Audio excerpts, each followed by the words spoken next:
नमस्कार दोस्तों, आप देख रहे हैं डार्क गली यूट्यूब चैनल। आज की कहानी में आगे बढ़ने से पहले खौफनाक और डरावनी कहानियां सुनने के लिए चैनल को अभी सब्सक्राइब करें। तो चलिए बढ़ते हैं आज की कहानी की ओर।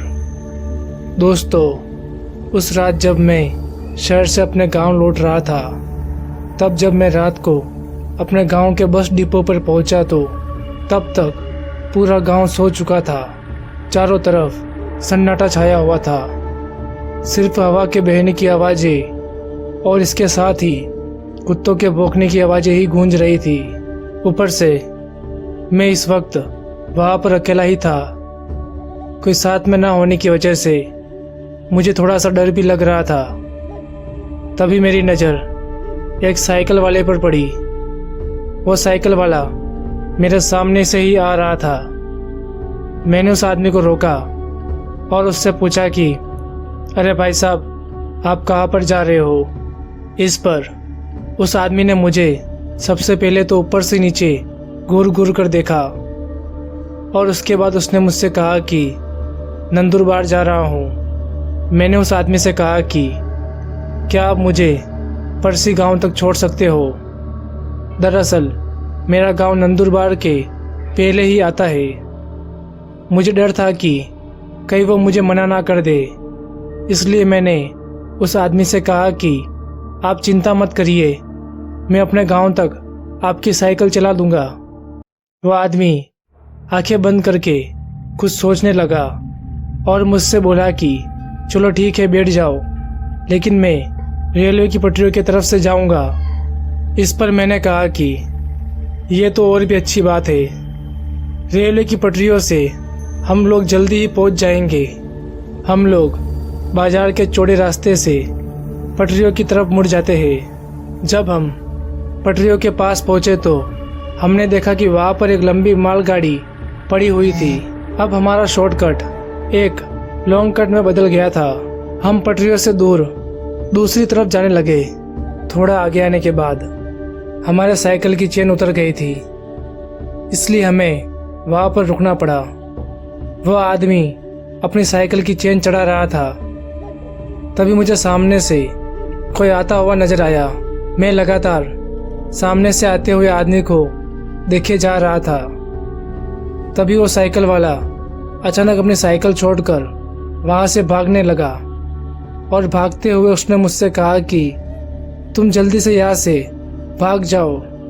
मैं यही सोच रहा था कि आखिरकार वो साइकिल वाला किससे डरकर यहाँ से भाग गया।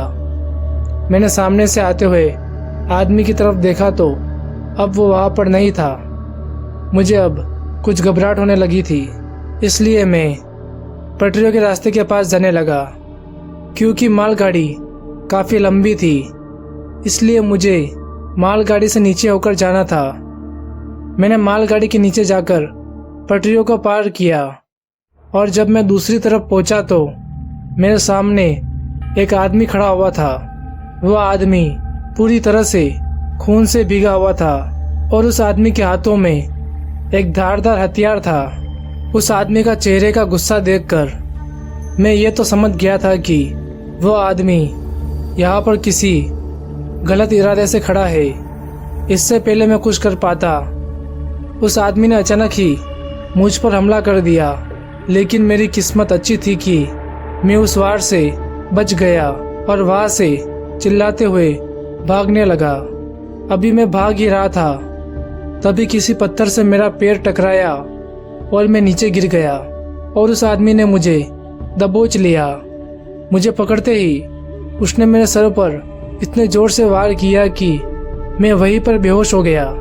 कुछ देर बाद जब मुझे होश आया तो मैंने पाया कि मैं किसी तालाब के पास पड़ा हुआ था। मेरे सिर से खून निकल रहा था। मैं किसी तरह वहाँ से उठा तो मुझे पता चला कि वो कोई तालाब नहीं बल्कि खून से भरा हुआ एक गड्ढा था। वहाँ पर बहुत ही गंदी बदबू आ रही थी। ऐसा लग रहा था कि वहाँ पर बहुत सारे इंसानों की लाशें पड़ी हो। तभी मेरी नज़र उस आदमी पर गई जिसने मुझे साइकिल पर लिफ्ट दी थी। उस आदमी के दोनों हाथ पैर कटे हुए थे और उसकी आंखें बाहर लटक रही थी। यह देखकर मैं समझ गया था कि अब अगला नंबर मेरा ही है। मैंने अपने आप को संभाला और वहां से भागने लगा। भागते वक्त एक ही बात मेरे दिमाग में घूम रही थी कि कहीं वो आदमी फिर से मेरा पीछा ना कर रहा हो। मैं अभी भाग ही रहा था, तभी मुझे ट्रेन के हॉर्न की आवाज़ सुनाई दी। मैंने पीछे मुड़कर देखा तो मुझे वही मालगाड़ी दिखाई दी जो मुझे पहले दिखी थी। मैं मालगाड़ी की तरफ मुड़ा और उसकी तरफ भागने लगा। मैं जैसे ही मालगाड़ी के पास पहुंचा तो मुझे मेरे पीछे वही आदमी भागता हुआ नजर आया।